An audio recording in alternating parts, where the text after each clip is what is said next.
መድኃኔ ዓለም ሞትን በሕይወት ለቅሶን በሰርግ መለወጥ ይችላልና ተስፋ የቆረጣችሁ አይዟችሁ፣ ራሳችሁ እንዳታጠፉ እለምናችኋለሁ ይላል። እለምናችኋለሁ፣ አይዟችሁ፣ ኑሮ ያንገሸገሻችሁ እለምናችኋለሁ። ይሄንን ቀን እመኑኝ ትሻገራላችሁ።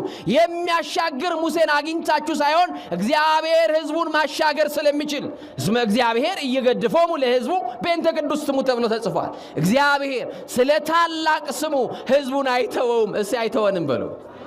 እግዚአብሔር የማይተወን የእጁ ሥራ ስለሆንን በእጆቹ ስላበጃጀን የሕይወት እስትንፋስን እፍ ስላለብን ከዛም አልፎ ስለሞተልን የደም ዋጋ ስለከፈለልን መድኃኔ ዓለም ይወደናል። ስለዚህ ምን አለ? ተስፋ አትቁረጡ ብዬ እለምናችኋለሁ አለ። በመሃል ይህንን ቃል ሁላችሁም እንድትጠሩ እለምናችኋለሁ በሉ እስቲ። የእኔ ፀሐይ እየጠለቀ ነው።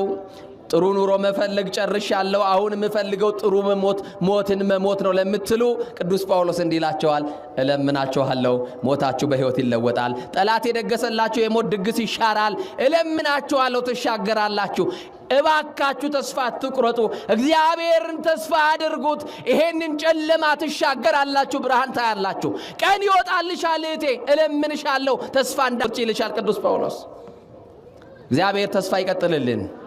ከበሽታችን ጽናት ተስፋ ይቆረጥን፣ ዘመድ ከማጣት የተነሳ ተስፋ ይቆረጥን፣ በዘመድ በጓደኛ በወዳጅ ተከተን ተስፋ ይቆረጥን፣ በሰው ላይ ያለን ተስፋ ተሟጦ ከሰው ተለይተን በር ዘግተን ዛሬ ለብቻችን የምንኖራለን። እንዲህ ይላል፣ በተዘጋ ቤት ውስጥ የሚገባው እግዚአብሔር፣ የተዘጋብንን የኑሮ ደጅ መክፈት የሚችለው እግዚአብሔር፣ እለምናችኋለሁ ተስፋ አድርጉ ትቆማላችሁ ይለናል እግዚአብሔር።